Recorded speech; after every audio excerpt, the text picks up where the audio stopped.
Hi, Mayor. How are you today? Good morning, Joe. Going to be a wet one, I think. Well, I know we got some rain last week, but we certainly need more, so I'm not complaining. Yes, absolutely. I'm sure kids are, though, and they're back in school. How's it going so far? Actually, so far so good. I talked to the superintendent each of the new days, and very, very smoothly. Staff was ready. The buildings obviously were prepared. Everything's been going very, very well. We got a few new principals in place, and so there's some changes going into the school year from last year, but all's going well. So far, so good. Yeah, I guess the biggest change certainly is it's much more quote-unquote normal than it has been over the past couple of years. Yeah, I think there's probably going to be a little bit of pain, particularly at the high school level, because they, in the last few years, because of all that was going on, they were far more lenient in general. Mm-hmm. And I think that we got to get back to some normalcy, both in discipline and also back to the rigors of the basics in the classroom. We're seeing, of course, learning deficiency showing up, especially at the younger grades. I'm sure that's a concern for all educators. It is a concern. We talked about this when we were making decisions along the way. This was the current concern expressed by myself and my colleagues, that, we were making tough health choices for the betterment of public health, but we all were concerned about both the learning loss, but also the mental health issues that will come out of the isolation that occurred. So now we're dealing with the reality of that. Yeah. Well, speaking of learning, how's the Early Learning Special Education Center coming along? It's coming. It's I know I've said it before. It's far more complicated than when I first announced it, mm-hmm. Because we want to build the best, and with that, there's certain standards the state requires. Number one. Two is we want to be competitive with the private outsourcing places that we have.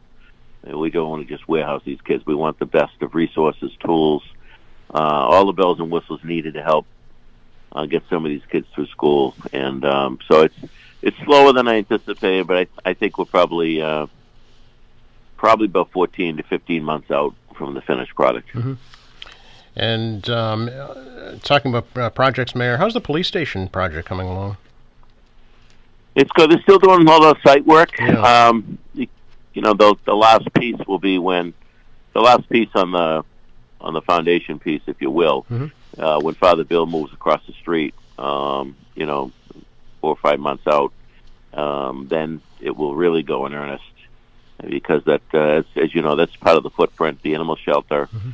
and the Father Bill's is part of the land needed to build the place. So there's still a lot of site work. They moved the fuel depot. They're doing a lot of underground work, drainage work, utility work. So there's still work to be done on the site. But I'm looking forward to when we really start going vertical, which is probably going to be sometime next year. Okay. Has work begun on the animal shelter? No. Okay. Obviously the interim shelter took some effort, and our volunteers seem to be pleased with the interim location for now. I'm not sure off the top of my head what the schedule is on the construction of the animal shelter up on Quarry Street, mm-hmm. but I got to check in on where that is on the bidding. Okay. Seeing on the topic of projects, what's going on with the new MBTA garage on Bergen Parkway? When you say the new MBTA garage on Bergen Parkway, which were we talking? Quincy Adams repairs or Quincy Center or the old Lowe's site? The old Lowe's site is just a big gaping hole in the ground right now. Yes. Well, actually, it's not a hole in the ground. They did level it and seed it for now. Okay. But it does look kind of strange, the big empty lot there.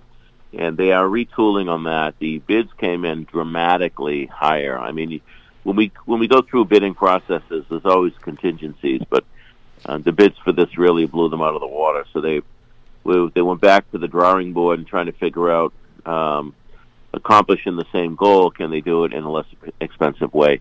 And part of the problem is right now there's such a premium on construction, Joe. I mean, it's a combination of labor costs, more importantly, the supplies. The supply chain is difficult. The old saying, supply and demand, and we're struggling with that. And in my conversations with people, it hasn't gone back to pre-pandemic production on a lot of stuff. So That's a big issue as well. I mean, that's going to be a huge power draw, that facility, being able to power the buses. I mean, everyone talks about clean energy and batteries, but the reality is a lot of electricity will have to be produced in order to keep those buses, electric buses, rolling. So I have an MBTA board meeting, I think next week. I'm sure we're going to get a report where we are on that issue. I've talked informally to the general manager on a couple of occasions, not only on that, but on a number of issues relating to the T, and more specifically, from my perspective, those T-related issues that are in Quincy. So they got, as you know, by watching the news, there's a lot going on for the MBTA right now. They get their hands full. As I recall, the initial estimates for that project were in the neighborhood of $300 million.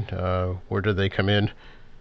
You know, I don't know. I can't remember off the top of my head what the number was, but it was far exceeded that. Really? Yeah, it wasn't even close. So, and that was the challenge. The flip side is, and I've said this to the general manager, you know, with all due respect, and I'm dealing with construction cost issues, I'm going to have to go back to the council on the police station, for example, for that reason.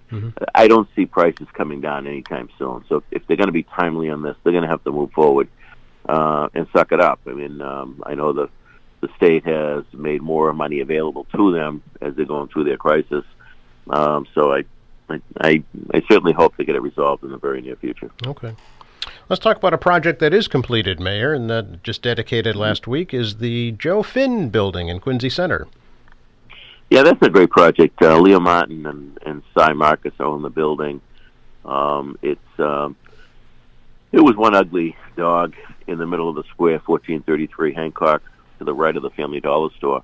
So when Leo came forward and said, look, we're going to do the building over, we'd like to do workforce housing, would the city participate through the Affordable Housing Trust? And of course we had them present before the Affordable Housing Trust Committee, and it was warmly received. Because this wasn't just, you know, a lot of projects, it's a percentage of the project, cash in lieu of. This is the whole project. I'm not sure it was 22 apartments, but all of them would be workforce housing. And, you know, the city embraced it. Now the end product, you know, he stripped the facade off of the building, which probably went up in the early 60s. It was one ugly, I don't know if it was aluminum, some kind of metal panels that were on it. It was hiding a beautiful masonry building that he restored and put a beautiful new cornice on it. Nice signage on the retail space. But when Leo was chatting with me at one point, he says, I got to have a name for the building because when we do sign apartments, they got to have a name on the building, not just the address. So, and we talked, and he said, do you have any historic names? And I said, I don't know if I'd call Joe Finn historic, but I think it would be appropriate for a guy like that whose life's work has been to deal with homelessness and come up with solutions, and has been I said at the press conference, kind of a conscience on the issue, but he's become certainly an advocate and a voice for those that can't speak for themselves. And Leo loved it. He loved the work of Joe. You know, everyone loves Joe. He's a good man. And we thought it was great. And Joe seemed to be very, very happy with it. You know, too often in life we do things after somebody passes away, you know, and I'm not suggesting Joe is near that point at all. If he's listening out there, I'm sure he's got 30 or 40 years left. But the reality is it's a nice thing to do to show appreciation to someone while they're still with us. It was nice his family was able to join him for that, too. It was a proud moment, I'm sure, for everybody. Yeah, it was. It was. If you could explain maybe a little bit about what the Affordable Housing Trust Fund is, Mayor, for folks who might not understand. So actually, Joe was part of the group that voted for what's called inclusionary zoning. So, you know, projects over a certain number are required to provide either units or they make a cash in lieu of contribution to the Affordable Housing Trust Fund, which then they take the money and do projects like this. Leo also has a project on Temple Street for veterans housing. Affordable Housing Trust money went into that one. The West Howard Street project that NeighborWorks was involved in, across from the shipyard, beautiful building. Affordable Housing Trust went into that project. So we've been part of a number of projects. So it's been a great tool to help. As I said at the press conference, I never forgot it when Leo said to me, you know, where do the waitresses and waiters live? Where do the dishwashers live? Where do the cab drivers live? You know, in this market, it's challenging. So that kind of stuck with me, and you know, I think we do have a responsibility to do what we can to assist.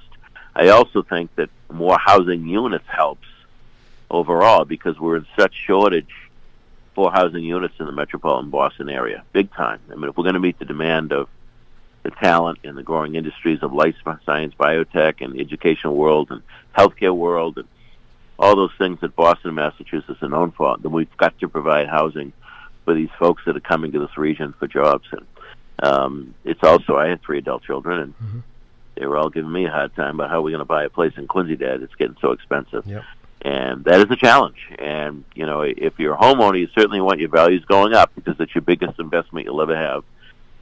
But the flip side of that is if you're breaking into the market, it makes it more challenging. So the old adage, as I mentioned earlier, about supply and demand, the more supply we have to meet the demand, then it stabilizes rents. And, you know, when we don't, landlords can get higher rents because of that issue. And I'm not saying all landlords are bad people, but some take full advantage of the marketplace, and some people get left out. So the goal is here to try to include those folks that would normally be left behind. If a developer is interested in tapping into those funds, how does that process work? They apply to the Affordable Housing Trust Committee. They reach out either to the planning department or my office directly, and then, you know, we have informal meetings, which lead to then the formal meetings if it's something that the city looks like it will embrace. Very good. Always appreciate your time, Mayor. I will let you get going to your day. All right, Joe. Thank you. Enjoy the day. Thank you. You too.